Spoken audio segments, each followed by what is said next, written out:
सरस्वती जी और उनकी बहू रश्मि के बीच एक दिन बहस छिड़ जाती है। आखिर किसका काम ज्यादा आसान है, बहू का या सास का? माँ जी, सास को काम ही क्या है, आपके सारे काम उंगलियों पे तो हो जाते हैं। कुछ भी। हाँ, हिसाब तो उंगलियों पे ही हो जाता है ना।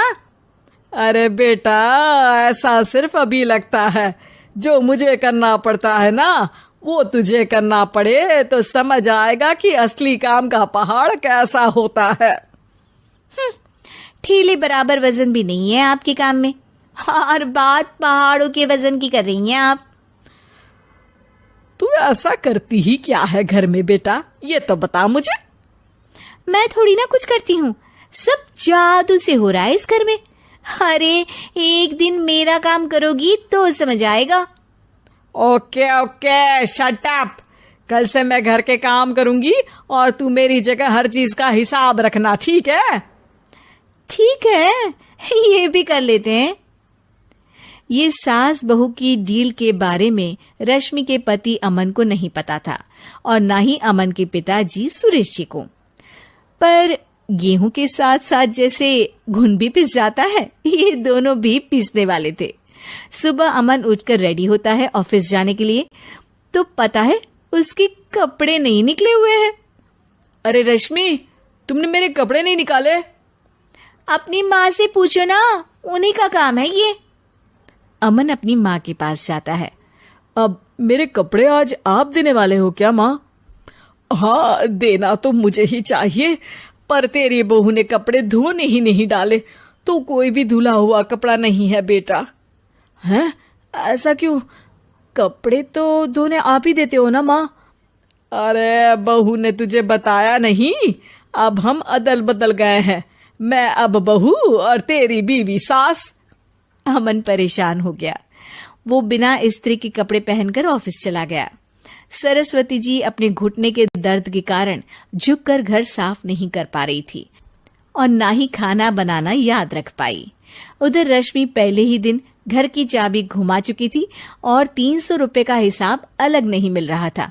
पर दोनों का ही घमंड कैलाश पर्वत से भी बड़ा था और दोनों ही खेमे एक दूसरे की बात मानने को बिल्कुल तैयार नहीं थे। शाम को जब सुरेश जी और अमन खाना खाने बैठते हैं तो सरस्वती जी उनके सामने गाजर और पपीते लाकर रख देती हैं। अरे माँ, ये क्या है? ख्याली पुलाव के साथ सलाद। माँ जी खाना बनाना भूल गई लगता है। अरे एक एक चमन्नी का हिसाब है मेरे पास, खाना बनाना कैसे भूल जाऊंगी? ये तो मैंने पढ़ा था कि फल फ्रूट खाने से सेहत अच्छी रहती है, इसीलिए ये ले, एक फल खा ले। रात को सुरेश जी और अमन अपनी मीटिंग बिठाते हैं अकेले में। बाबूजी, इनकी लड़ाई के कारण ना हमें ठीक से खाना मिल रहा है, उल्टा घर के सारे काम रुक गए हैं। हाँ बेटा, 2 भैंसों की लड़ाई में बेचारे खेत के पौधों का भी नुकसान हो रहा है।